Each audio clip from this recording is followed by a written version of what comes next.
आइए शुरुआत कर रहा हूं आज की एक सबसे बड़ी खबर के साथ, और बड़ी खबर यह है अमृतपाल की गंदी बात जो मैं आपको बताने जा रहा हूं कि अमृतपाल जो अब तक मसीहा खालिस्तान का बनने की कोशिश कर रहा था, युवाओं के लिए झंडा बरदार था, खालिस्तान में आगे आगे चल रहा था, वो अमृतपाल कैसे गंदी बात करता था। अमृतपाल का सच आपके सामने लेकर आ रहा हूं। अब तक आपने देख लिया बड़ी बड़ी बातें करते हुए कैसे लड़कियों को ब्लैकमेल करता था, ये आज सबूत के साथ आपको दिखाऊंगा। अगली तस्वीर दिखाइए। अमृतपाल की शादी किरणदीप कौर से हुई, लेकिन जो सच निकलकर सामने आया है वो चौंकाने वाला है, वो हिलाने वाला है, जो बता रहा है कि अमृतपाल क्या क्या किया करता था और अमृतपाल का जो नकाब है चेहरे पर वो भी उतर गया है। देखिए सर, साडी नौजवानी हुण जिहड़ी मास माइग्रेशन है नैचुरल फिनोमेना इत्थे हुण हिंदू राष्ट्र की गल है। जेन्युइनली मैनू कोई थ्रेट नहीं हिंदू राष्ट्र। You don't know because you don't live in Punjab. There was no India before 1947. जो अमृतपाल बड़ी बड़ी बातें करता था, सारे बंदे रिहा करने हैं पर आपा पूरे जात से रहना। नैतिकता का पाठ पढ़ाता था, पंजाब के भोले भाले लोगों का मसीहा बनने की कोशिश कर रहा था, वो एक बड़ा ब्लैकमेलर निकला।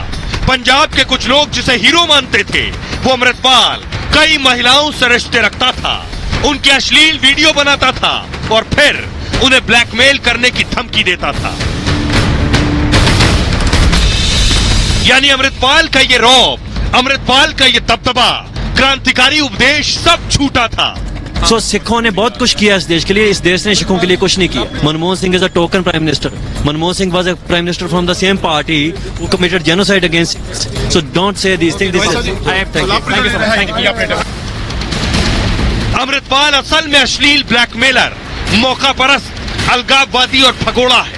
पुलिस से बचने के लिए वो भागा भागा फिर रहा है। बड़ी बड़ी डींगे हाँकने वाला अमृतपाल ऐसा डरपोक निकला जो बचने के लिए बार बार भेष और ठिकाने बदल रहा है। आइए अब मैं आपको मिलवाने जा रहा हूं ब्लैकमेलर अमृतपाल से। कैसे अमृतपाल लड़कियों को ब्लैकमेल करता था, कैसे तैयारी करता था उन्हें ब्लैकमेल करने की। बहुत से लोग उसके लिए पागल हुए जा रहे हैं, लेकिन हकीकत देखिए जरा। देख रहे हैं आप, ये अमृतपाल की यूएई की तस्वीर मैं आपको दिखा रहा हूं जब दुबई में रहा करता था। खालिस्तान के नाम पर ब्लैकमेल करता था अमृतपाल, सिख धर्म के नाम पर संत के वेश में फ्रॉड करता था। क्रांति का दावा करने वाले का एक घिनौना सच सामने आया। सच क्या है? अमृतपाल के वायरल ऑडियो से यह सनसनीखेज खुलासा हुआ। महिलाओं के वीडियो रिकॉर्ड करता था, उसके बाद उन्हें ब्लैकमेल करता था वीडियो रिकॉर्ड करके। लड़की का आपत्तिजनक वीडियो बनाने का भी इसने दावा किया। लड़की को वीडियो वायरल कर धमकी देता था, प्यार के जाल में फंसाकर उन्हें धमकियां दिया करता था। कई लड़कियों को अपना शिकार बना चुका है अमृतपाल।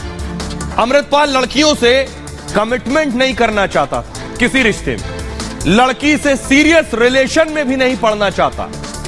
अमृतपाल को छोटे छोटे रिश्ते पसंद थे, कैजुअल रिलेशन। कनाडा की एक लड़की का जिक्र कर रहा है, अभी सुनवाऊंगा मैं आपको। दावा करता है लड़की उससे शादी करना चाहती है। लड़की ने अमृतपाल की मां को भी फोन कर दिया। कई लड़कियों के साथ रिश्ते, अफेयर का दावा किया इसने। कई अफेयर की वजह से खुद को बताया कि बहुत परेशान हूं। अब आप वो धमाकेदार ऑडियो सुनने जा रहे हैं, वो फोन कॉल अमृतपाल की सुनने जा रहे हैं जिसमें बता रहा है कि वो कैसे लड़कियों को इस्तेमाल करता था। सुनिए। तू 60 मिनट आस्ट्रेलिया वाले मेरा ही दस दे भी साडा संबंध आपसी नहीं जायज थोड़ा पता मैं ये तो गल हैगी कहण जनानियां कहदियां भी कोई गल नहीं पर जनानियां सीरियस हो गई बस छेती ਆਪਾਂ ਦੇ ਪਈਏ ਕੰਮ 'ਚ ਪੈਣਾ ਹੀ ਨਹੀਂ ਤੇ ਛੋਟੇ ਛੋਟੇ ਵਿਆਹ ਠੀਕ ਹੈ। ਉਹ ਯਾਰ ਇਹ ਕੁੜੀ ਮੇਰੇ ਬੜੀ ਵਜਰ ਦੀ ਪਿੱਛੇ ਪਈ ਆ, ਕਹਿੰਦੀ ਵੀ ਮੇਰੇ ਨਾਲ ਵਿਆਹ ਕਰਾ ਲਾ, ਭਾਵੇਂ ਕੰਟਰੈਕਟ ਮੈਰਿਜ ਕਰਾ ਲਾ ਤੇ ਮੇਰੇ ਨਾਲ ਬਾਹਰ ਚਲਾ ਜਾ। ਇਹਦੇ ਕੋਲ ਪੀਆਰ ਹੈ ਕੈਨੇਡਾ ਦੀ। ਹੁਣ ਫਿਰ ਬਾਅਦ 'ਚ ਮੈਂ ਉਹਦੀਆਂ ਸਕਰੀਨ ਰਿਕਾਰਡਿੰਗਾਂ ਕੀਤੀਆਂ ਸਾਰੀਆਂ ਸਨੈਪਚੈਟ ਦੀਆਂ ਦੂਜੇ ਫੋਨ ਤੋਂ। ਫਿਰ ਮੈਂ ਉਹ ਵੀ ਚੰਗੀ ਖੱਚ ਕੀਤੀ, ਮਾਫੀਆ ਮੰਗ ਕੇ ਛੁੱਟੀ। ਫਿਰ ਮੈਂ ਕੌਣ ਹੋ, ਮੈਂ ਕਿਹਾ ਪਬਲਿਕ ਕਰੂੰਗਾ ਸਾਰਾ ਕੁਝ। इसका तीजा रोला चलना है मेरा। ਇਹਨੇ ਕੋਲ ਮੇਰੀ ਮਾਤਾ ਦਾ ਨੰਬਰ ਆ ਗਿਆ ਤੇ ਜਿਹੜਾ ਕੁੜੀ ਨਵ ਇਹਦੇ ਕੋਲ ਮੇਰੀ ਮਾਤਾ ਦਾ ਨੰਬਰ ਆ ਗਿਆ ਗੁਰੂ ਇਹ ਹੁਣ ਮਾਤਾ ਨੂੰ ਫੋਨ ਕਰੀ ਜਾਂਦੀ ਹੈ ਵੀ ਮਤਲਬ ਇਹ ਮੇਰਾ ਫੋਨ ਨਹੀਂ ਚੁੱਕਦਾ ਮਾਤਾ ਮੇਰੀ ਮੈਂ ਮਾਤਾ ਦਾ ਨਹੀਂ ਚੁੱਕਣ ਨੇ ਫੋਨ ਔਖਾ ਹੋਇਆ ਪਿਆ ਮੇਰੇ ਵਾਸਤੇ ਬਹੁਤ ਜ਼ਿਆਦਾ ਆਹੋ ਸਵੇਰ दिमाग खराब किया वीडियो कॉल ला लेंदी है। आप सुन रहे हैं अमृतपाल पंजाबी में बोल रहा है, कह रहा मैं कई रिश्तों से परेशान हूं, मैं छोटे छोटे रिश्ते रखता हूं। एक बार फिर से सुनिए अमृतपाल को, उसके बाद बताऊंगा आपको कि अमृतपाल क्या सरेंडर करने वाला है, अमृतपाल इस वक्त कहां है। सुनिए एक बार जरा। तू 60 मिनट स्टेडिया वाले मेरा ही दस दे भी साडा संबंध आपसी नहीं जायज बोला पते मैं ये तो गल हैगी कहने जनानियां कह दियां भी कोई गल नहीं पर जनानियां सीरियस हो गई बस छेती ਆਪਾਂ ਦੇ ਪਈ ਇਹ ਕੰਮ 'ਚ ਪੈਣਾ ਹੀ ਨਹੀਂ ਤੇ ਛੋਟੇ ਛੋਟੇ ਵਿਆਹ ਠੀਕ ਹੈ ਉਹ ਯਾਰ ਇਹ ਕੁੜੀ ਮੇਰੇ ਬੜੀ ਬਜਰ ਦੀ ਪਿੱਛੇ ਪਈ ਆ ਕਹਿੰਦੀ ਵੀ ਮੇਰੇ ਨਾਲ ਵਿਆਹ ਕਰਾ ਲਾ ਭਾਵੇਂ ਕੰਟਰੈਕਟ ਮੈਰਿਜ ਕਰਾ ਲਾ ਤੇ ਮੇਰੇ ਨਾਲ ਬਾਹਰ ਚਲਾ ਜਾ ਇਹਦੇ ਕੋਲ ਪੀਆਰ ਹੈ ਕੈਨੇਡਾ ਦੀ ਹੁਣ ਫਿਰ ਬਾਅਦ ਚ ਮੈਂ ਉਹਦੀਆਂ ਸਕਰੀਨ ਰਿਕਾਰਡਿੰਗਾਂ ਕੀਤੀਆਂ ਸਾਰੀਆਂ ਸਨੈਪਚੈਟ ਦੀਆਂ ਦੂਜੇ ਫੋਨ ਤੋਂ ਫਿਰ ਮੈਂ ਉਹ ਵੀ ਚੰਗੀ ਖੱਚ ਕੀਤੀ ਮਾਫੀਆ ਮੰਗ ਕੇ ਛੁੱਟੀ ਫਿਰ ਮੈਂ ਕੌਣ ਹੋ ਮੈਂ ਕਿਹਾ ਪਬਲਿਕ ਕਰੂੰਗਾ ਸਾਰਾ ਕੁਝ ਇੱਕ ਆ ਤੀਜਾ ਰੌਲਾ ਚੱਲਣਾ ਮੇਰਾ ਇਹਨੇ ਕੋਲ ਮੇਰੀ ਮਾਤਾ ਦਾ ਨੰਬਰ ਆ ਗਿਆ ਤੇ ਜਿਹੜਾ ਕੁੜੀ ਨਵ ਇਹਦੇ ਕੋਲ ਮੇਰੀ ਮਾਤਾ ਦਾ ਨੰਬਰ ਆ ਗਿਆ ਗੁਰੂ ਇਹ ਹੁਣ ਮਾਤਾ ਨੂੰ ਫੋਨ ਕਰੀ ਜਾਂਦੀ ਹੈ ਵੀ ਮਤਲਬ ਇਹ ਮੇਰਾ ਫੋਨ ਨਹੀਂ ਚੁੱਕਦਾ ਮਾਤਾ ਮੇਰੀ ਮੈਂ ਮਾਤਾ ਦਾ ਨਹੀਂ ਚੁੱਕਣ ਨੇ ਫੋਨ ਔਖਾ ਹੋਇਆ ਪਿਆ ਮੇਰੇ ਵਾਸਤੇ ਬਹੁਤ ਜ਼ਿਆਦਾ ਆਹੋ ਸਵੇਰ तो आपने देख लिया अमृतपाल का ये रूप, अमृतपाल का ये रूप जो नहीं समझ पाए वो उसके पीछे पीछे थे और जो समझ गए वो आज आगे आगे। अमृतपाल के विरोध में प्रदर्शन हो रहा है, तस्वीरें मैं आपको अंबाला के दिखा रहा हूं, उसका पुतला फूका जा रहा है और अंबाला में अमृतपाल के खिलाफ विरोध हुआ। न सिर्फ अंबाला बल्कि देश के अलग अलग शहरों में अमृतपाल के खिलाफ विरोध हो रहा है। इस तरह से देख रहे हैं अमृतपाल का पुतला फूका जा रहा है, देखिए जरा अमृतपाल के पुतले को फूका गया। अब आप सोचिए जरा, मैंने सुनवाया अमृतपाल को आपको, सोचिए एक लड़का जो 12वीं में फेल हो गया, गाड़ी चलाया करता था यानी ट्रक चलाता था, वो पंजाब आकर इतना ताकतवर कैसे बन गया? वो पंजाब आकर आखिर उसने ऐसा क्या किया जो अपने पीछे सैकड़ों हजारों की भीड़ खड़ी कर ली? धर्म का इस्तेमाल। जब आप धर्म का इस्तेमाल करते हैं तो ऐसे ही अपने पीछे भीड़ लगा लेते हैं, भोले भाले लोगों को गुमराह करते हैं। ये है वो अमृतपाल जब वो यूएई यानी संयुक्त अरब अमीरात में रहता था, दुबई में। तो सोचिए जरा जरा दुबई की कहानी देखिए। 12वीं में फेल होने के बाद अमृतपाल दुबई चला गया। अमृतपाल के चाचा का दुबई में ट्रांसपोर्ट का काम था और 2015 में से दुबई में ट्रक चलाने लगा अमृतपाल। इसके बाद आईएसआई के संपर्क में आया ये और दुबई में ही आईएसआई एजेंट के संपर्क में था। आंखों के इलाज के दौरान अमृतपाल आईएसआई के गुर्गों से मिल लिया। आईएसआई ने अमृतपाल को भारत विरोधी मुहिम के लिए तैयार किया था। उसके बाद देखिए क्या हुआ, यूएई में था, संयुक्त अरब अमीरात में। उसके बाद यह हुआ, दुबई से अमृतपाल जॉर्जिया चला गया, दुबई से जॉर्जिया गया। जॉर्जिया में अमृतपाल ने आधुनिक हथियारों की ट्रेनिंग ली वहां पहुंचकर। इसके बाद आईएसआई ने अमृतपाल को दुबई के रास्ते भारत में एंट्री करवा दी। आईएसआई के प्लान के तहत काम कर रहा था अमृतपाल। आईएसआई यही चाहती थी, जो चाहती थी वो कर रहा था। विदेशों में बैठे आतंकी समूह से भी इसका कनेक्शन हो गया। कई आतंकी संगठनों ने अमृतपाल को फंडिंग की। बब्बर खालसा इंटरनेशनल के परमजीत सिंह से भी इसके रिश्ते। सिख युवाओं को कट्टरपंथी बनाने की साजिश रची और पूरी तैयारी के साथ फरार अमृतपाल के लिए अब आईएसआई भी समर्थन जुटा रही है। खालिस्तानी समर्थकों को उकसाने में जुटी है आईएसआई। धर्म के नाम पर भड़काने का काम इसे सौंपा गया और उसके बाद देखिए क्या हुआ। उसके बाद हुआ ये, आईएसआई के कहने पर अमृतपाल अगस्त में भारत में लैंड हो गए। पिछले साल वारिस पंजाब दे की कमान आईएसआई के इशारे पर संभाल ली। ये वारिस पंजाब दे पहले दीप सिद्धू का संगठन होता था, आनंदपुर खालसा फोर्स बना रहा था ये अमृतपाल। एकेएफ नाम से कई हथियार भी इसके पास से बरामद हुए हैं, वर्दी और जैकेट भी पुलिस ने सब जब्त कर लिया। एकेएफ नाम से प्राइवेट आर्मी बनाना सोची समझी साजिश का हिस्सा था इसकी। और नशा मुक्ति केंद्रों में अवैध रूप से हथियार भी जमा कर रहा था। ये युवाओं को मानव बम बनाने के लिए उनका ब्रेन वॉश कर रहा था, पंजाब में गड़बड़ी कर देश का माहौल खराब करना चाहता था। लेकिन अब आपके जहन में सवाल होगा, सवाल यह है कि क्या अमृतपाल सरेंडर करने वाला है? ये अमृतपाल के चाचा है, चाचा कह रहे हैं अमृतपाल सरेंडर करेगा, करना चाहिए। अमृतपाल कहां है? क्या अमृतपाल खुद को पुलिस के सामने सौंपने वाला है? क्योंकि कोई और विकल्प बचा नहीं है। देखिए जरा, अमृतपाल से चाचा कह रहे हैं, चाचा का कहना है भगोड़े अमृतपाल सरेंडर कर दो। अमृतपाल के चाचा, उनका नाम है हरजीत सिंह, और उन्होंने सलाह दी है।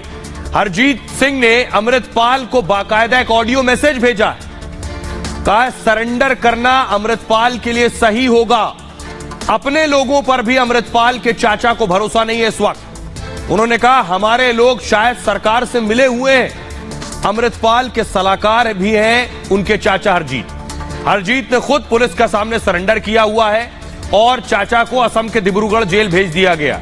अमृतपाल के चाचा के ड्राइवर ने भी सरेंडर कर दिया था।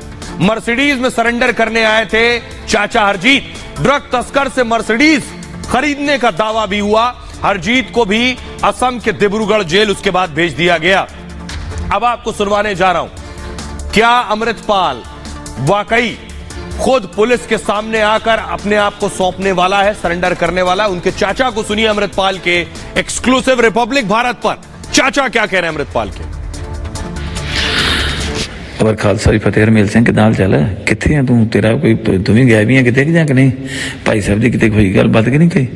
ਉਹ ਯਾਰ ਇਹ ਕਿਤੇ ਮੈਨੂੰ ਵੇਖੋ ਲੱਗਦਾ ਵੀ ਆਪਣੇ ਬੰਦੇ ਨਾ ਕੋਈ ਰਲੇ ਰੁਲੇ ਆ ਸਰਕਾਰ ਦੇ ਨਾਲ, ਤੇ ਇਹ ਨਾ ਵੀ ਭਾਈ ਸਾਹਿਬ ਦਾ ਨੁਕਸਾਨ ਹੋ ਜੇ, ਤੇ ਕਿਤੇ ਜੇ ਕਿਤੇ ਤੁਹਾਨੂੰ ਕਿਤੇ ਮੈਸੇਜ ਮੂਸੇਜ ਆਉਂਦਾ ਨਾ, ਤੇ ਮੈਂ ਤੇ ਗ੍ਰਿਫਤਾਰੀ ਦੇ ਦੇਣ ਲੱਗਾ ਵਾਂ, ਤੇ ਉਹਨਾਂ ਨੇ ਵੀ ਕਹੋ ਵੀ ਗ੍ਰਿਫਤਾਰੀ ਦੇ ਦੇਣ, ਕਿਤੇ ਇਹ ਨਾ ਵੀ ਆਪਾਂ ਉਹ ਬਾਅਦ 'ਚ ਇਹ ਫੜੇ ਜਾਣ, ਕਿਉਂਕਿ ਫੜਾ ਉਹਨਾਂ ਨੇ ਕਿਸੇ ਨਾ ਕਿਸੇ ਆਪਣੇ ਬੰਦੇ ਨੇ ਦੇਣਾ ਵਾ ਹੈ।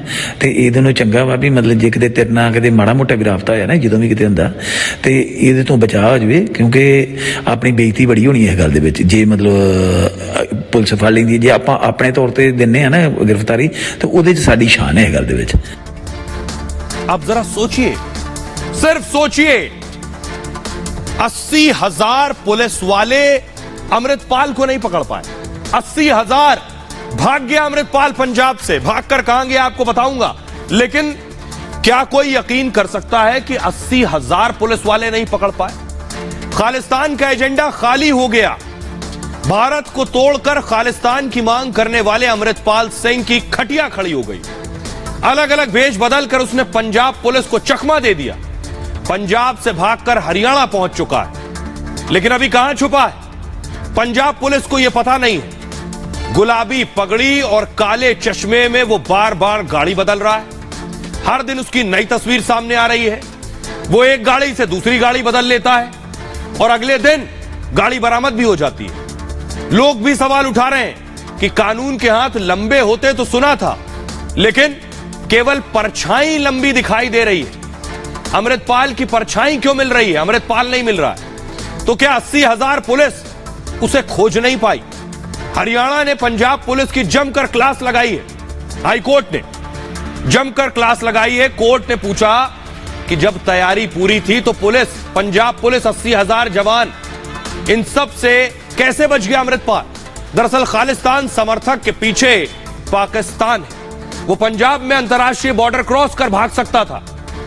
इसकी भी संभावना है वो भारत नेपाल बॉर्डर के जरिए भाग जाए। अमृतपाल सिंह 18 मार्च से भाग रहा है और पुलिस के हाथ अब तक खाली। पंजाब पुलिस ने वारिस पंजाब दे संगठन से जुड़े अमृतपाल के कई करीबियों को गिरफ्तार किया, लेकिन अमृतपाल तक अब तक नहीं पहुंच पाई। दुबई में गाड़ी चलाने वाले से कैसे पंजाब पुलिस मात खा गई? सोशल मीडिया पर कई सवाल उठ रहे हैं कि आखिर अमृतपाल कैसे पंजाब पुलिस को चकमा देकर चले गए। आइए अब आपको दिखाता हूं, सिर्फ चकमा नहीं दे रहा, जरा सोचिए, अमृतपाल की भागते हुए गाड़ियां आपने देखी हैं या फिर पुलिस ने जो पकड़ ली, लेकिन गाड़ी में अमृतपाल के साथ पुलिस नहीं पकड़ पा रही। तस्वीरें एक एक दिखाता हूं आपको। देखिए, ये पहली तस्वीर, जिस गाड़ी से अमृतपाल भागा इसमें अमृतपाल था, उसका ऑडियो भी आया। अमृतपाल भाग गया, पंजाब पुलिस को क्या मिला? अगली तस्वीर दिखाइए। पंजाब पुलिस को खाली गाड़ी मिली, अमृतपाल नहीं मिला। ये एक गाड़ी है। अगली गाड़ी दिखाई जरा। ब्रीजा में भागा, उसके बाद पंजाब पुलिस को यह गाड़ी भी दिखी, अमृतपाल इस गाड़ी में बैठा हुआ है पीछे। अमृतपाल नहीं मिला। अगली तस्वीर दिखाइए, खाली गाड़ी मिली। तो पंजाब पुलिस को अमृतपाल नहीं मिल रहा, खाली गाड़ी मिल रही है। ये एक नहीं है। अगली तस्वीर दिखाइए सर, ये देख रहे हैं, रुका, खाना खाया ग्रंथी के घर, लड़की वाले आने वाले थे, उनको धमकाया भी, वहां के कपड़े पहनकर इस बाइक से फरार हुआ। देखिए, बाइक से भाग गया। अमृतपाल नहीं मिला। अगली तस्वीर दिखाइए, बाइक मिल गई पंजाब पुलिस को। समझ नहीं आ रहा है कि पंजाब पुलिस अमृतपाल को खोज रही है या गाड़ियां खोजने के काम में लगी है। अगली तस्वीर दिखाइए जरा। उसके बाद अमृतपाल कार्ड पर आ गया।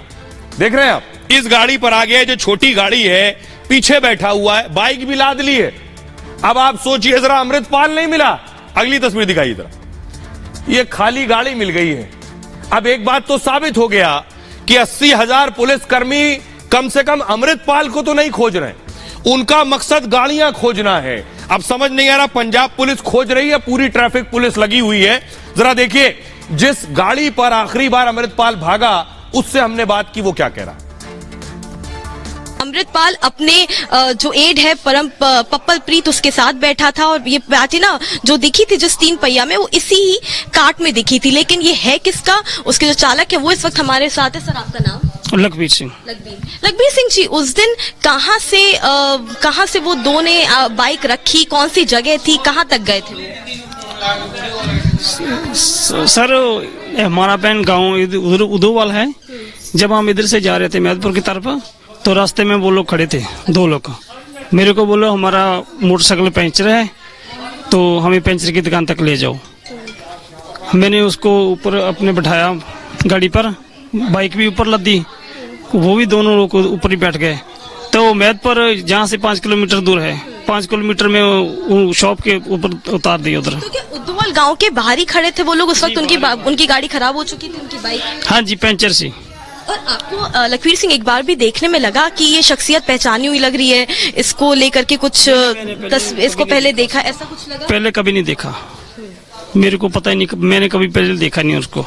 और जब उन्होंने बात किया, उनके बात करने के तरीके से आपको क्या लगा? उन्होंने आपको पैसे दिए? उन्होंने आपको पैसे दिए जब वो उतरे? आपने मांगा कि जहाँ तक छोड़ा है उसके? मैंने खुद मांगे उनको भी, मेरा फीस दे दो, मेरा किराया। उन्हें 100 रुपया दे दिया। 100 रुपया जी। तो ऐसा तो नहीं था कि आपको लगा कि उन्होंने कोई जोर जबरदस्ती करके आपको आपका 3 पहिया पे उन्होंने बाइक रखी? कुछ भी नहीं किया ऐसा, नहीं। उनके हाव भाव से कुछ लग रहा था कि क्या है क्या नहीं है? मैंने इतना ध्यान ही नहीं दिया। सोचिए, पंजाब पुलिस तो नहीं पकड़ पाई, ये गाड़ी वाला जरूर मिल लिया। अब पंजाब पुलिस अमृतपाल को ढूंढ रही होती तो शायद मिल जाता, लेकिन उन्हें गाड़ी खोजनी थी तो गाड़ी खोज ली। लेकिन अमृतपाल को भगाने में बहुत बड़ी भूमिका निभाई है। कम से कम इस तस्वीर से पता चल रहा है, जो घर आप देख रहे हैं, अमृतपाल हरियाणा पहुंच गया। ये हरियाणा का घर है जो आप देख रहे हैं, शाहबाद में ये कोठी है। इस बंगले में अमृतपाल रुका हुआ था, एक महिला के साथ अमृतपाल इस घर में रह रहा था। पंजाब पुलिस अभी भी पंजाब के बॉर्डर पर तलाश रही, शायद कहीं मिल जाए, लेकिन वो तो हरियाणा पहुंच चुका है। अगली तस्वीर दिखाइए जरा, ये आप देख रहे हैं, ये अमृतपाल जा रहा है। अमृतपाल हरियाणा पहुंच गया, अब छाता लिए हुए है। अब संभव है अमृतपाल ना मिले, लेकिन छाता जरूर मिल सकता है, ऐसा हो सकता है। आइए अब मैं आपको बताता हूं अमृतपाल कहां पहुंचा, कहां छिपा था, महिला कौन थी। खबर यह है कि उस महिला को पुलिस ने पकड़ लिया है। अमृतपाल नहीं मिला, महिला मिल गई। देखिए जरा, अमृतपाल की अंतिम लोकेशन इस घर में मिली है, हरियाणा में। हरियाणा के शाहबाद में आखिरी बार दिखा था अमृतपाल। कुरुक्षेत्र के शाहबाद में 2 दिन यहां रहा, 19 और 20 मार्च तक यहीं ठहरा था। शाहबाद की सिद्धार्थ कॉलोनी के मकान पर मौजूद था। यहां एक महिला देख रहे हैं आप, एक महिला दिख रही है आपको, वो भी घर में रुकी थी। हरियाणा पुलिस ने इस महिला को पकड़ लिया है। पुलिस ने पंजाब पुलिस को सौंप दिया इसे पकड़कर। महिला से पूछताछ कर रही है पंजाब पुलिस, और महिला का नाम बलजीत कौर बताया जा रहा है। महिला को अमृतपाल के हरियाणा आने की खबर थी और फोन पर बलजीत को यह बात बताई गई थी। बाइक चला रहा शख्स बलजीत के लगातार संपर्क में था, यानी इस लड़की के संपर्क में था जो बाइक पर अमृतपाल को यहां तक लाया। अमृतपाल हरियाणा से उत्तराखंड भाग सकता है। पुलिस ने नेपाल बॉर्डर पर भी अलर्ट कर दिया है। महाराष्ट्र के नांदेड़ में भी अमृतपाल को लेकर इनपुट है। पंजाब पुलिस की टीम नांदेड़ के लिए रवाना हो गई है, यानी नेपाल भागने की भी कोशिश करेगा वो। अब जरा सुनिए क्या कुछ कह रहे हैं आईजी सुखचैन गिल पंजाब के। अमृतपाल के जो ट्रेल का क्वेश्चन है, उस केस में हमने काफ़ी हमारी टीम्स ने ट्रैक किया है। काफ़ी लोकेशंस पे सीसीटीवी फुटेजेस मिली हैं और उस केस में जो फर्दर आया कि शेखुवाल विलेज है बिलगा के पास, वहाँ गुरुद्वारा साहब है, वहाँ से भी बाइक चेंज की गई। उसके बाद जो रिवर है उसको क्रॉस करने के लिए पहले बेड़ी जो है लेने की कोशिश की गई, जब नहीं मिली तो पुराना एक ब्रिज है वहाँ से क्रॉस किया। उसके बाद जो मूवमेंट है वो हरियाणा में कुरुक्षेत्र में लोकेट हुई, जो कि एक हमारे पास जो कस्टडी में है गुरपेज बेजा, उसने भी इंटेरोगेशन में बताया था कि कोई लेडी है जहाँ पे वो जाके हार्बर ले सकता है। तो वहाँ से अब हरियाणा पुलिस की हेल्प से एक लेडी को अरेस्ट किया गया है, बलजीत कौर नाम की लेडी को। उस लेडी से ये पता चला कि 19 की रात को दोनों पपलप्रीत और अमृतपाल वहाँ रुके थे। फर्दर इसकी सीसीटीवी फुटेज हम लोग एग्जामिन कर रहे हैं और पूरी हमें उम्मीद है कि जल्दी ही जो अमृतपाल है ये हमारी गिरफ्त में होगा। और इस केस का इससे ये भी स्पष्ट हो रहा है जो बहुत देर। अब मैं आपको बताता हूं कि अमृतपाल को दरअसल पैसा कहां से मिल रहा था। सोचिए कौन दे रहा था पैसा, इतने दिन कैसे चल रहा था सब कुछ। देखिए जरा, ऐसे ही नहीं सब चल रहा था। अमृतपाल को 158 विदेशी खातों से फंडिंग हो रही थी, यानी 150 से ज्यादा खाते थे जहां से पैसा आ रहा था, जिसमें विदेशी खाते 28 खातों से 5 करोड़ से ज्यादा की लेन देन हुई। हर खाते से कम 3 से 4 लाख तक की फंडिंग। और कितने खाते? 158 खाते। पंजाब के कई शहरों के खाते में पैसे भेजे गए। विदेशी खातों से लिंक की जांच शुरू हो गई है। देश में खोले गए खातों के दस्तावेज की जांच हो रही है। खाता कब खोला गया इसकी जांच होगी। विदेश से कब और कितनी रकम आई इसकी जांच होगी। किन किन देशों से पैसे भेजे गए इसकी जांच हो रही है। खातों से ट्रांजैक्शन किसको किया गया इस पर भी नजर है। वारिस पंजाब दे यानी एकेएफ की संपत्ति की जांच हो रही है। एक वारिस पंजाब दे जो दीप सिद्धू का संगठन था, अब आकर संभाला अमृतपाल ने, उसकी फंडिंग। दूसरा आनंदपुर खालसा फोर्स, उसकी फंडिंग की जांच हो रही है। जैसा कि शुरू में मैंने आपको बताया, पुलिस को कुछ मिले न मिले, अमृतपाल की गाड़ियां मिल सकती हैं। एक और गाड़ी मिल गई है, आइए वो भी आपको दिखाता हूं जरा। अमृतपाल नहीं मिला, ये देख रहे हैं, ये 2 गाड़ियां मिल गई हैं। इन गाड़ियों से भी भागा था अमृतपाल। हमारे सहयोगी विवेक इस गाड़ी तक पहुंचे, उनकी जरा रिपोर्ट देखिए। हम इस वक्त शाहकोट थाने में मौजूद हैं। शाहकोट थाने में ये बुलेट जो आप देख रहे हैं और इसके बगल में जो स्प्लेंडर मोटरसाइकिल है, ये दोनों बरामद करके यहां रखी गई हैं। बुलेट गाड़ी पर 3 लोग सवार थे और अमृतपाल के साथ वो नागलमिया गांव से फरार हुए थे। कहा यह जा रहा है कि इस बुलेट पर जो 3 लोग सवार थे और उन तीनों ने आगे जाकर जब इनकी गाड़ी का शायद पेट्रोल खत्म हो गया तो उस वक्त उसके बाद जो है इस स्प्लेंडर को छीना था किसी व्यक्ति से जिसके नाम पर ये स्प्लेंडर रजिस्टर्ड है, उसका नाम ओमकार नाथ है। उससे ये स्प्लेंडर छीनी गई। उसके बाद फिर वो स्प्लेंडर पर सवार होकर बाकी अमृतपाल के साथ साथी फरार हुए थे।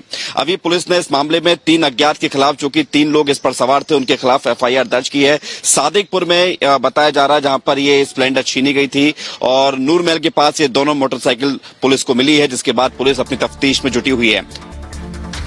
चलिए, तो अब उम्मीद करेंगे आगे की पुलिस सिर्फ गाड़ियां नहीं अमृतपाल को पकड़ेंगी। खबरों में आगे बढ़ते हैं। आज की एक और बड़ी खबर है। खबर यह है, किसने कहा इंशाल्लाह इज्जत वापस लानी है। दरअसल उमेश की जो हत्या की गई, उस हत्या में एक वर्चस्व की लड़ाई थी। शुरू में मैंने आपको बताया था, एक्शन बेशक अतीक पर हो रहा हो, लेकिन उमेश को गलती से नहीं मारा गया। पूरी प्लानिंग के साथ वर्चस्व, इज्जत, सम्मान से जुड़ी हुई यह लड़ाई लेडी डॉन के लिए थी। अगली तस्वीर दिखाई जरा। अतीक की जो पत्नी है शाइस्ता, उन्होंने, ये उनके शब्द हैं कि उमेश की जो हत्या होगी तभी हमें हमारा सम्मान, हमारी इज्जत वापस मिलेगी। ये हत्यारों से, शूटर से कहा था डॉन की बेगम ने। सुनिए जरा।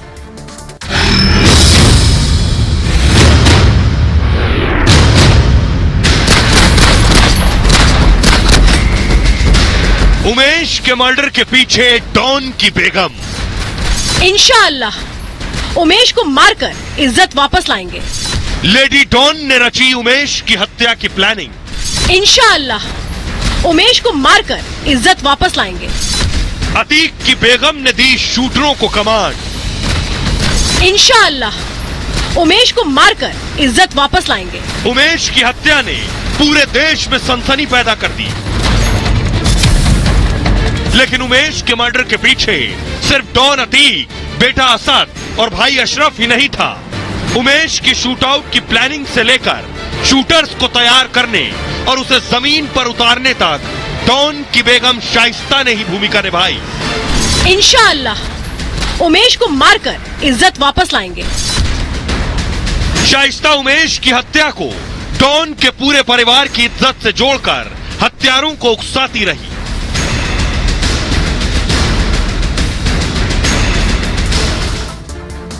अब तक अतीक की पत्नी कोर्ट में अपील कर रही थी, याचिकाएं लगा रही थी, कहीं अतीक का एनकाउंटर ना हो जाए, अशरफ का एनकाउंटर ना हो जाए, बच्चे कहां हैं, लेकिन वो खुद उमेश की हत्या में शामिल थी और उसकी प्लानिंग में शामिल थी। मैं क्यों कह रहा हूं? ये मैं इसलिए कह रहा हूं क्योंकि जब प्लानिंग हुई तो शूटर्स से भी मिल रही थी शाइस्ता, शूटर्स से भी बात कर रही थी शाइस्ता। उमेश के मर्डर में शाइस्ता भी मास्टरमाइंड है और अतीक अशरफ के साथ मीटिंग में जुड़ती थी, वीडियो कॉल से शूटर्स को पूरा प्लान बताती थी। उमेश के मर्डर से पहले भी उसने एक खास संदेश भेजा। संदेश क्या था? शूटर से कहा, इंशाअल्लाह हम जरूर कामयाब होंगे, उमेश को मारकर ही हमें कामयाब होना है, यह हक की लड़ाई है जिसे हमें जीतना होगा। यह शाइस्ता ने कहा, जो जीतेगा वही जी सकेगा। उमेश को मारकर इज्जत वापस लानी है, हमारा नाम गूंजना चाहिए, उमेश को मारकर हमें कामयाब होना है, इंशाअल्लाह ऐसा ही होगा। यह किसने कहा? शाइस्ता पर यह खुलासा नौकरों ने किया है, गुर्गों ने किया है। कैश अहमद और राकेश लाला से पूछताछ हुई, पुलिस ने उन्हें पकड़ा है, कल तस्वीर मैंने आपको दिखाई थी। शाइस्ता अतीक पर और भी खुलासे हुए हैं। अब मैं आपको बताता हूं कि कौन है वो उमेश लाला, वो पांचों लोग, वो चेहरे कौन से हैं, जरा वो देखिए जरा। ये आप देख रहे हैं, ये वो आरोपी हैं जिन्हें पकड़ा गया, इन्होंने गवाही दी, ये सब उमेश की हत्या में रेकी में शामिल थे, इन सब को पुलिस ने पकड़ लिया है। अब ये जब जवाब दे रहे हैं और गवाही दे रहे हैं तो वो चौंकाने वाला है। लेकिन इतना ही नहीं, सिर्फ ये गुर्गे नहीं, कैसे योगी आदित्यनाथ, ये आप देख रहे हैं, लेकिन ये बाकी लोग कहां हैं? कुछ तो पकड़ लिए गए, जो फरार हैं, खासतौर पर असद जिसे पुलिस ढूंढ रही है, गुड्डू मुस्लिम जो बम चला रहा था वहां, वो आखिर कहां है? इनके मददगार कहां है? इनके मददगार पर एक्शन हुआ है। इनके मदद कौन कर रहा था? पुलिस कर रही थी। आपको जानकर ताज्जुब होगा, इस सब पूरे सीन में, उमेश की हत्याकांड में, शूटआउट में पुलिस कोई बेगुनाह नहीं है। देखिए जरा एक्शन क्या हुआ। योगी आदित्यनाथ डॉन पर भी एक्शन ले रहे हैं, उनके गुर्गों पर भी एक्शन ले रहे हैं, उनके करीबियों पर भी एक्शन ले रहे हैं, तो पुलिस को भी नहीं छोड़ा, पुलिस को भी नहीं बख्शने वाले। मैं इसलिए कह रहा हूं, वर्दी में छिपे अतीक के मददगारों पर एक्शन हो रहा है। 8 पुलिस कर्मियों का ट्रांसफर कर दिया गया है। आरोपियों में 1 इंस्पेक्टर, 3 दरोगा, 4 पुलिसकर्मी शामिल हैं। शक था कि पुलिस की कार्रवाई की खबर लीक हो रही है। जांच हुई तो 8 पुलिसकर्मी संदिग्ध भी पाए गए। इन सभी पुलिसकर्मियों पर एक्शन लिया गया। अतीक से मिली भगत पर अभी भी जांच की जा रही है कि ये कौन कौन पुलिस वाले मिले हुए प्रयागराज में, कौन कौन पुलिस वाले जो मदद कर रहे हैं डॉन को। उमेश हत्याकांड के 5 आरोपी अभी तक फरार हैं। अब दिमाग में यह आ रहा है कि इतनी चौकसी के बावजूद, सारे इलाके को सील करने के बावजूद कैसे ये सब भाग गए। मेरठ में छापे से पहले गुड्डू मुस्लिम फरार हो गया। क्या पंजाब वाला हाल हो रहा है कि छापा पड़ने पुलिस मारने जाती है, उससे पहले ये फरार? सिर्फ 20 मिनट पहले गुड्डू मुस्लिम फरार हो गया। एसटीएफ गुड्डू मुस्लिम को पकड़ने के लिए पहुंची थी और आगरा टोल से असद पुलिस के हाथ से निकल गया। इनपुट था कि असद अपने साथियों के साथ है। छापेमारी में सिर्फ 4 गुर्गे पकड़े गए। 24 फरवरी को प्रयागराज में उमेश की हत्या हुई थी। 27 दिन बाद भी हत्यारे पुलिस की पहुंच से दूर क्यों हैं? इसलिए योगी ने अब यह डंडा चलाया है। अब इतना ही नहीं, अब मैं आपको बताता हूं, यह पुलिस जिस पर एक्शन हुआ उनमें 8 पुलिस वाले हैं। वो सारे पुलिस वाले जिन जेलों में डॉन का भाई बंद है, कैसे डॉन एंड फैमिली को मौज कराते हैं। ये आप देख रहे हैं, अतीक का भाई अशरफ है।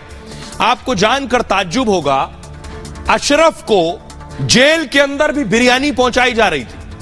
अशरफ डॉन का भाई जेल में बैठकर भी बिरयानी खा रहा था। और आपको सबसे पहले बताता हूं कितनी दूर से बिरयानी खरीद कर आती थी जेल में अतीक के भाई के लिए। देखिए जरा, ये बिरयानी और पीलीभीत से बरेली आती थी बिरयानी, यानी पीलीभीत से खरीद कर 51 किलोमीटर दूर से बरेली जेल में बिरयानी लाई जाती थी। देखिए कैसे दस्तरखान बिछाया जाता था, अगला ग्राफिक्स प्ले कीजिए। कैसे दस्तरखान बिछाया जाता था जेल के अंदर, और ये जेल में सब कुछ मौजूद था। बरेली जेल को अशरफ की ऐशगाह बना दिया था। क्या बिना खाकी वर्दी के, बिना पुलिस के मिली भगत के हो सकता है? इसीलिए योगी ने प्रयागराज के पुलिस वालों पर एक्शन लिया, इसीलिए इस जेल के पुलिस वालों पर एक्शन हुआ। खाने के लिए बिरयानी 50 किलोमीटर दूर से आती थी। पीलीभीत की किचन बिरयानी, अशरफ को बहुत चिकन बिरयानी बहुत पसंद थी, यानी अशरफ बिरयानी खाते थे पीलीभीत की चिकन बिरयानी। पीलीभीत से इनके लिए बरेली चिकन बिरयानी आती थी। जेल के अंदर अशरफ कभी भी बिरयानी मंगा लेता था। नियम है कि जेल में जेल का ही खाना खाना होता है। जेल के अंदर कैदियों को भी अशरफ दावत देता था। रमजान पर कैंटीन में भी खाने की व्यवस्था कराता था। कभी बाहर से टेम्पो भरकर खाने का सामान मंगाता था। कैंटीन में सप्लाई करने वाले को मददगार बना लिया था। दावा यह भी है कि अशरफ ने जेल में सीसीटीवी हटवा दिए। जेल के अंदर कभी भी किसी से मुलाकात कर सकता था। बाहर से मिलने आने वाले गुर्गों के लिए भी सेटिंग थी बाकायदा। बिना नाम दर्ज कराए, यानी बिना पर्ची के अंदर मुलाकात हो रही थी। यह था जेल के अंदर इसका रौला। अशरफ का साला बाहर रहकर सारा काम देखता था, और हत्याकांड के बाद एक एक मददगार पुलिस की रडार पर है। जेल में बिना पर्ची मुलाकात कराने वाले गिरफ्तार हो चुके हैं। जो गुर्गे जेल में बार बार मिलने जाते थे, उनकी जांच हो रही है। बिरयानी पहुंचाने वाले से भी सवाल किए जा रहे हैं। अब अतीक के भाई अशरफ के किसी से भी मिलने पर पाबंदी लगी हुई है। तो सवाल यह है कि आखिर जेल के अंदर मौज तो चल रही थी, लेकिन यह मौज सिर्फ तब तक चल सकती है जब तक योगी आदित्यनाथ की नजर में नहीं है। नजर में आया, मौज खत्म। और जिनकी मौज खत्म हुई है वो मैं दिखा रहा हूं। देखिए, योगी के बुलडोजर ने बहुतों की मौज खत्म कर दी है। उस तारीख से 24 तारीख से बुलडोजर का डीजल खत्म नहीं हुआ है, चल रहा है, क्योंकि एक्शन जारी है। अब देखिए जरा, आज फिर बुलडोजर चला है। तस्वीर दिखाने जा रहा हूं मैं। अतीक के मददगारों पर एक्शन जारी है। अभी इस बार साड़ू की प्रॉपर्टी पर बुलडोजर चला है। प्रयागराज में अतीक के रिश्तेदार पर कार्रवाई हुई है, और साड़ू इमरान का अवैध निर्माण ध्वस्त कर दिया गया। बुलडोजर की यह कार्रवाई कल भी जारी रहने वाली है। इमरान पर उमेश हत्याकांड से पहले एफआईआर हुई। हथियार दिखाकर 10 लाख रंगदारी मांगने का आरोप था इस पर। हत्याकांड से 5 दिन पहले केस दर्ज किया गया था। अतीक के और भी रिश्तेदारों पर इस तरह के आरोप लगे हैं, उन सब पर कार्रवाई की गई है। लेकिन आप सोचिए, इन सब के बीच अगला नंबर किसका है? अगला नंबर है गुड्डू मुस्लिम का, उस बमबास का जो बम चला रहा था। उमेश के हर गुनाहगार का हिसाब किताब पूरी मुस्तैदी से हो रहा। एक तरफ योगी की पुलिस ढूंढ रही है, दूसरी तरफ नियमों को तोड़कर बनाए गए मकानों और दुकानों को बुलडोजर गिरा रहा। उमेश के हत्यारों की लिस्ट अब गुड्डू मुस्लिम नंबर आ गया है। गुड्डू मुस्लिम का। गुड्डू मुस्लिम ने ही उमेश हत्याकांड के दौरान जमकर बमबाजी की, लेकिन अब योगी की पुलिस से छिपता घूम रहा। बमबाज की पुलिस तलाश कर रही है। दूसरी तरफ बुलडोजर अवैध निर्माण गिराने जल्द निकलने वाला है। अवैध निर्माण को लेकर गुड्डू मुस्लिम के घर के पर कारण बताओ नोटिस चस्पा कर दिया गया है। अब मात्र 2 दिन बचे, यानी 25 मार्च तक का वक्त बचा है। गुड्डू मुस्लिम अगर सही जवाब नहीं दे पाए तो ये जो मकान आप देख रहे हैं, इसको भी गिरा दिया जाएगा। सिर्फ घर ही नहीं, दुकान पर भी प्रशासन ने नोटिस लगा दिया है। स्क्रीन पर गुड्डू मुस्लिम के बेटे आबिद की मटन और चिकन की शॉप की तस्वीरें आप देख रहे हैं। इन्हीं दुकानों पर प्रशासन की तरफ से कारण बताओ नोटिस लगाया गया है। आरोप यह है कि बिना परमिशन के प्रॉपर्टी का व्यापार के लिए इस्तेमाल किया जा रहा है। 25 मार्च 11 बजे तक का वक्त दिया गया है। अगर जवाब नहीं दिया तो गुड्डू मुस्लिम की दुकानें जमींदोज कर दी जाएंगी। आइए, तो गुड्डू मुस्लिम हो, असद हो या फिर बाकी गुर्गे हो, ज्यादा दिन बचने वाले नहीं जिस तरह से एक्शन चल रहा है। खबरों में आगे बढ़ते हैं। आज की एक और बड़ी खबर जिस पर खूब हंगामा हुआ। कांग्रेस ने पूरी कोशिश की राहुल को जो दोषी करार दिया गया उन्हें शहीद का दर्जा दिलवा दें, लेकिन सवाल यह कि राहुल गांधी जेल जाएंगे। ये मैं इसलिए कह रहा हूं, राहुल कोर्ट पहुंचे, ये आप देख रहे हैं, कोर्ट पहुंचे राहुल गांधी। कांग्रेस के भी नेता पीछे पीछे थे। अगली तस्वीर दिखाइए। दोषी करार दिए गए, उसके बाद वापस आए सूरत से। ये आप देख रहे हैं, सूरत से दिल्ली वापस आए राहुल गांधी। तो सवाल यह है कि क्या राहुल गांधी जेल जाएंगे? क्या राहुल गांधी की संसद की सदस्यता भी चली जाएगी? क्या राहुल गांधी फिर कभी चुनाव भी नहीं लड़ पाएंगे? ये रिपोर्ट देखिएगा।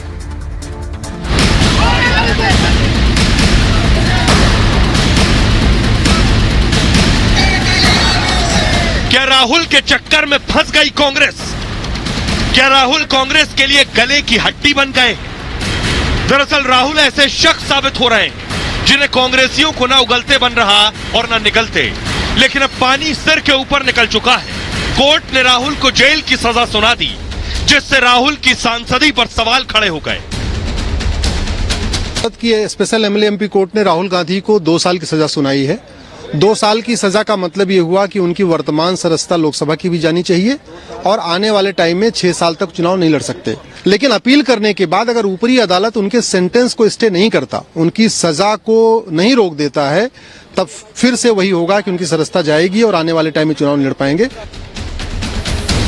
दरअसल कोर्ट ने एक आपराधिक मामले में उन्हें जेल भेजने का फरमान सुनाया। यह आपराधिक मामला है बेतुका, बिना सोचे समझे आपत्तिजनक बयान देना, जिससे लोगों की भावनाओं को ठेस पहुंचती है। लेकिन सवाल यह कि क्या राहुल केवल और केवल किसी शख्स या समाज के खिलाफ बयानबाजी करते हैं? ये तस्वीरें आज की हैं। आज चौथे दिन भी संसद ठप रही और इसकी वजह भी राहुल है। पिछले 4 दिन से संसद में बवाल मचा है क्योंकि राहुल ने विदेश में देश के खिलाफ बयान दिया, भारत के लोकतंत्र पर सवाल उठाए। आइए, अब आपको बताता हूं क्या राहुल गांधी को जेल होगी, जेल जाना पड़ेगा। देखिए जरा, दोषी को कटघरे में ही खड़ा किया जाता है, कटघरे में खड़ा करके ही दोषी को सजा सुनाई जाती है। राहुल को 2 साल की सजा हुई है, यानी 2 साल की जेल। सूरत की जिला अदालत ने राहुल को सजा सुनाई। राहुल पर 15,000 का जुर्माना भी लगाया गया है। कोर्ट ने मानहानि के केस में राहुल गांधी को दोषी पाया। राहुल ने एक रैली में एक आपत्तिजनक बयान दिया था।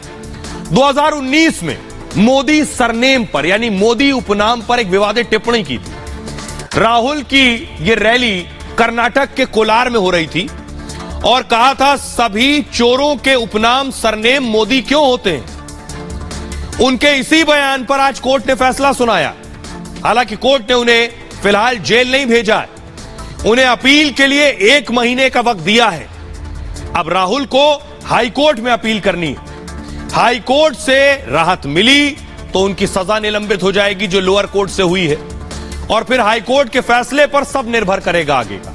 लेकिन अगर अपील नहीं की तो राहुल को जेल भी जाना होगा, तब उनकी संसद की सदस्यता भी खतरे में पड़ जाएगी क्योंकि राहुल को आपराधिक केस में सजा हुई है। यह है राहुल की स्थिति। अब जरा सुनिए वकील क्या कह रहे हैं राहुल को 2 साल की सजा के बाद। तो जैसे राहुल जी कोर्ट रूम में एंटर हुए, 2 मिनट के बाद कोर्ट ने सजा सुना दी कि मैं आपको आईपीसी के कलम 499 और 500 के तहत आपको गुनहगार करार देता हूं। बाद में उससे पूछा गया कि तुम्हारे सजा के बारे में क्या कहना है, तो राहुल जी ने ये बताया कि मैंने पॉलिटिकल लीडर की हैसियत से जो करप्शन देश में हो रहा है उसको खुला करना ये मेरी प्राथमिक फर्ज है, इसके अलावा मैंने कुछ नहीं किया। सजा माफी के मुलतवी की जो है उनकी एप्लीकेशन दी गई, और सेंटर से सस्पेंड कर दिया गया और 30 दिन का टाइम दिया गया कि आप अपील कर लो और जामीन लेके उनको छोड़ दिया गया। राहुल गांधी जी तो आज कोर्ट ने इंडियन पिनल कोड 499 और 500 के तहत दोषी पाया है और राहुल गांधी जी को सेक्शन 500 के तहत 2 साल की सजा सुनाई है। तो राहुल गांधी जी की तरफ से उन्होंने बेल पे रिलीज होने के लिए एप्लीकेशन टेंडर की थी और सजा सस्पेंड करने के लिए कोर्ट को विनती की थी। कोर्ट ने 30 दिन जो कायदे में प्रोविजन है 30 दिन का टाइम उनको दिया है अपील के लिए। तो राहुल जेल जाएंगे या नहीं, लेकिन सांसद रह पाएंगे, चुनाव लड़ पाएंगे? आइए आपको बताते हैं कितनी संभावना है, आगे का रास्ता क्या है राहुल के सामने। देख रहे हैं संसद, अकेले खड़े राहुल को आपराधिक केस में सजा हुई। आईपीसी की धारा 499 में दोषी पाया गया। आईपीसी की धारा 500 में सजा का ऐलान हुआ, जिसमें अधिकतम 2 साल की सजा का जिक्र है। राहुल को भी कोर्ट ने 2 साल की सजा सुनाई है, यानी मैक्सिमम पनिशमेंट, अधिकतम सजा। 2 साल की सजा में संसद सदस्यता चली जाती है। अब सदस्यता तभी बचेगी जब कोर्ट से राहत मिलेगी। इसके लिए राहुल को ऊपरी अदालत जाना होगा, यानी राहुल को हाई कोर्ट में अपील करनी पड़ेगी। दरअसल यह प्रावधान 2013 में लागू हुआ था, जब सुप्रीम कोर्ट ने एक फैसला सुनाया था। इसमें सुप्रीम कोर्ट ने आपराधिक मामले को बहुत गंभीर माना था कि 2 साल की सजा पर किसी की सांसदी खत्म हो जानी चाहिए। 2 साल की सजा पर विधायकी भी खत्म करने का आदेश दे दिया था। बस शर्त इतनी थी कि ऊपरी अदालत में अपील ना की गई हो तो, मतलब राहुल को अपील करनी पड़ेगी तभी सांसद रह पाएंगे। अपील के बाद भी सुनवाई तक ही वो सांसद रह पाएंगे। ऊपरी अदालत में दोषी पाए गए तो भी सांसद नहीं रहेंगे। ऐसे में उन्हें फिर सुप्रीम कोर्ट में अपील करनी पड़ेगी। तब सुप्रीम कोर्ट के फैसले पर सब निर्भर करेगा। अगर वहां दोषी करार दिए गए, सजा बरकरार रही, तो फिर सांसद नहीं रहेंगे। अब सुनिए जरा राहुल क्या कह रहे हैं और जो याचिकाकर्ता है वो क्या कह रहे हैं, शिकायतकर्ता जो है। अच्छा, एक छोटा सा सवाल, इन सब के नाम, इन सब चोरों के नाम मोदी मोदी मोदी कैसे हैं? नीरव मोदी, ललित मोदी, नरेंद्र मोदी, और अभी थोड़ा ढूंढेंगे तो और बहुत सारे मोदी निकलेंगे। अच्छा, एक छोटा सा सवाल, इन सब के नाम, इन सब चोरों के नाम मोदी मोदी मोदी कैसे हैं? नीरव मोदी, ललित मोदी, नरेंद्र मोदी, और अभी थोड़ा ढूंढेंगे तो और बहुत सारे मोदी निकलेंगे।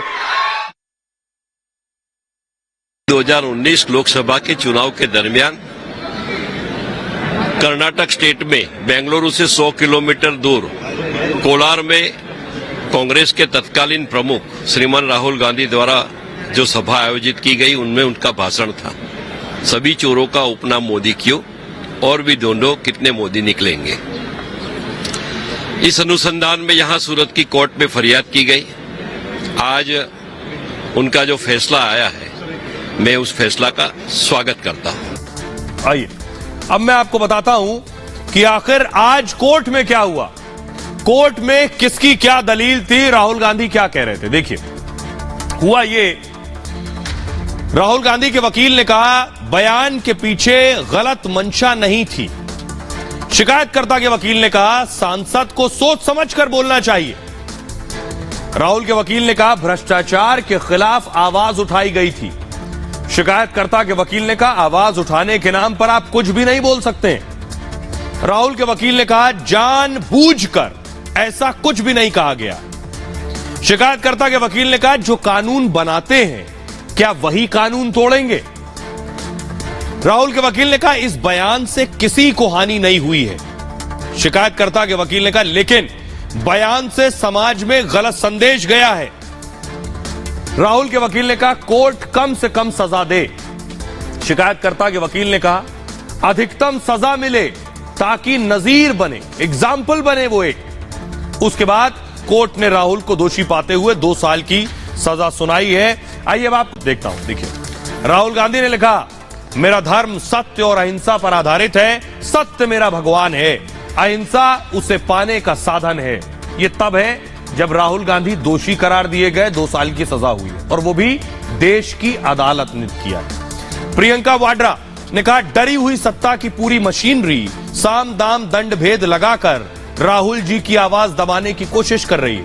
मेरे भाई न कभी डरे हैं न कभी डरेंगे, सच बोलते हुए जिए हैं, सच बोलते रहेंगे, देश के लोगों की आवाज उठाते रहेंगे, सच्चाई की ताकत और करोड़ों देशवासियों का प्यार उनके साथ। सोचिए, सजा कोर्ट ने दी है, उसके बाद इनके बयान बताते हैं ये क्या कहना चाह रहे हैं। गैर बीजेपी नेताओं और पार्टियों पर मुकदमे करके उन्हें खत्म करने की साजिश हो रही है।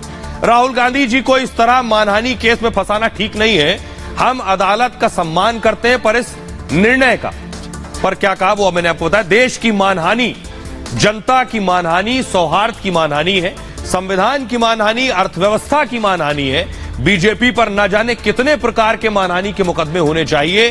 विपक्ष को मुकदमों में फंसाकर अपना राजनीतिक भविष्य साध रही है। बीजेपी विपक्ष की ताकत से डर गई है। अब बीजेपी ने लिखा, क्या सत्य और अहिंसा में विश्वास करना लोगों को अपमानित करना है? आइए जरा सुनिए क्या कुछ कहना है अभिषेक मनु सिंघवी और राजनाथ सिंह। सबसे निचले दर्जे का निर्णय है, जो कि हमारी न्यायिक हायरार्की में सबसे निचला दर्जा होता है मजिस्ट्रेट का। इसके बाद सेशंस कोर्ट ले जाएंगे इसको, और उसके ऊपर भी कई अदालतें हैं। ये गलत निर्णय है, कानून में इसका समर्थन नहीं किया जा सकता, और हम आश्वस्त हैं कि जल्द से जल्द इस विषय में हमारे पास एक सकारात्मक निर्णय आएगा। राहुल जी को इस सच्चाई को स्वीकार करना चाहिए कि शब्दों की चोट शस्त्रों की चोट से ज्यादा गहरी और पीड़ादायी होती है, और शब्द जब अनर्गल और झूठे हों तब तो चोट और गहरी और कष्टदायी हो जाती है। इसलिए हमारी कानूनी व्यवस्था में अनर्गल बेतुके आरोप लगाने वालों पर सजा का सीधा प्राविधान है। हमको मालूम था पहले से, ये लोग जज को बदलते गए, ये सारी चीजें करते गए, हमको तो अंदाजा लग रहा था। लेकिन हम कानून में विश्वास रखने वाले हैं, जुडिशरी में विश्वास रखने वाले हैं, और कानून के तहत ही हम लड़ेंगे। 2019 के चुनाव की रैली में कर्नाटका में कहा था, सारे चोरों का सरनेम मोदी क्यों होता है? इसका मतलब क्या है? मतलब सरनेम नहीं, कहीं की मोदी जाति होती है। मोदी लोग स्पोर्ट्समैन होते हैं, पॉलिटिकल लीडर्स होते हैं, बड़े बड़े डॉक्टर्स होते हैं, प्रोफेशनल्स होते हैं, बिजनेसमैन होते हैं, और आपने ये कह दिया तो आपके खिलाफ कार्रवाई नहीं होगी क्या? क्यों नहीं होनी चाहिए? तो बिल्कुल डिफेमेटरी है ना। और बाकायदे सुनवाई हुई, उनको अपना पक्ष रखने का अवसर मिला, उनके वकीलों ने बहस की, प्रोसिक्यूशन के विटनेसेस आए, जो कानून की प्रक्रिया है उसके अनुसार यह निर्णय हुआ।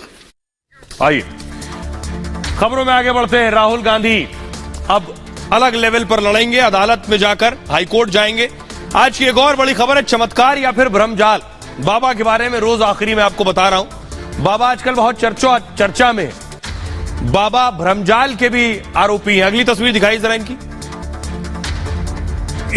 इस वीडियो की हम पुष्टि नहीं करते, लेकिन बाबा कैसे एक मृत बच्ची को जिंदा करने का दावा कर रहा है वो देखिए। फुल स्क्रीन लीजिए जरा से। बचे हुए उनके सबके असर, जिसने खाने में थूकने का प्रयास किया तो उसको निकाल के मां को खिला दिया जाए। ओम शिव, वो सब निकाले जाए बाहर एक साथ। शिव, सब मां को खिला दिए जाए। बचे हुए उनके सबके असर और से स्मृतियां, इनकी इच्छा विचार आशा, इनके प्राण सब बाहर खींच लिए जाए, निकाल के शिव को खिला दिए। बैलेंस। आंख खोलो, आंख खोलो हमारी तरफ, और करवट लो। जहर था ना निकला ऐसा। उठो, अब उठो, करवट लेके उठो। बैलेंस। ओम। बोलिए सदगुरुदेव भगवान की। क्लेचर लगाए हो, बहुत अच्छे।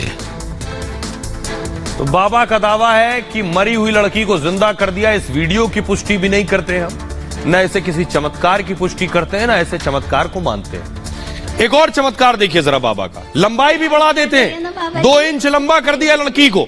ये देख रहे हैं बाबा जी इतनी। वे फुल स्क्रीन लीजिए जरा, फिर से स्टार्ट से प्ले कीजिए इसे। शुरू से प्ले कीजिए। सबकी हाइट बढ़ रही है ना बाबा जी, मेरी भी बाबा जी इतनी। अच्छा ठीक, आंखें बंद कर। ओम। इनकी 2.5 से 3 इंच लंबाई बढ़ाने की स्मृति डाल दी जाए, इच्छा विचार साहब भर दी जाए। ओम। हाँ, कह रही तो बढ़ानी पड़ेगी। ओम बढ़ा दी जाए, 2.5 से 3 इंच लंबाई। ओम शिव सक्रिय कर दी जाए, स्मृति आगे रखी जाए, पीछे भी रहे तब भी स्मृति सक्रिय रहेगी, लंबाई बढ़ा दी जाए। बैलेंस 3 बार बोलिए ओम नमः शिवाय। ओम नमः शिवाय, ओम नमः शिवाय, ओम नमः शिवाय। बैलेंस। आंख खोलिए। अब आप मूवमेंट करेंगे तो आपको लगेगा कि आप लंबे हो गए हैं और वही स्मृति आपकी आपको लंबा करेगी। कैसा लग रहा है? लग रहा है कि मैं लंबी हो रही हूँ। हाँ जी। तो वो स्मृति आप में आ गई है, अब यही स्मृति आपको लंबा करेगी। जी बाबा जी। 5-6 महीने में लंबी हो जाएंगी। अद्भुत बाबा। आइए बाबा की रेट लिस्ट आपको बताते हैं। पुलिस भी गई थी इनके दरवाजे आज, एक डॉक्टर को पीटा था इन्होंने, इनके सेवादारों ने। बाबा की रेट लिस्ट ये है कि आश्रम में अगर आपको एंट्री चाहिए तो 2600 रुपए, और बाबा से मुलाकात करनी है तो 5100 रुपए, हवन के लिए 5000 रुपए, विशेष हवन 50,000 से 1 लाख रुपए, इमरजेंसी इलाज 1 दिन में लगभग 1.5 लाख रुपए देने पड़ेंगे। 15 दिन में मुराद नहीं पूरी हुई तो दोबारा पर्ची कटती है। यह है रेट लिस्ट। ऐसे बाबाओं से बचकर रहिए जो मुर्दा को जिंदा कर दें और 4 फीट वाले को 5 फीट कर दें। बहरहाल ये भारत की बात है में इतना ही। आप अपना बहुत ख्याल रखिए। एक छोटे से ब्रेक के लिए रुक रहे हैं, लौट रहे हैं कुछ और बड़ी खबरों के साथ।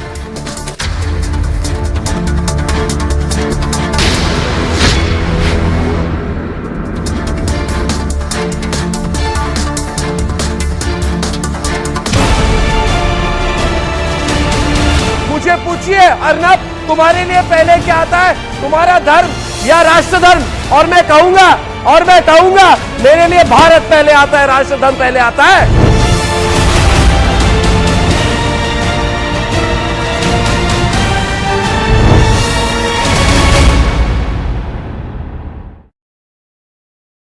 बोलिए Anurag ji, back on the topic पे आइए।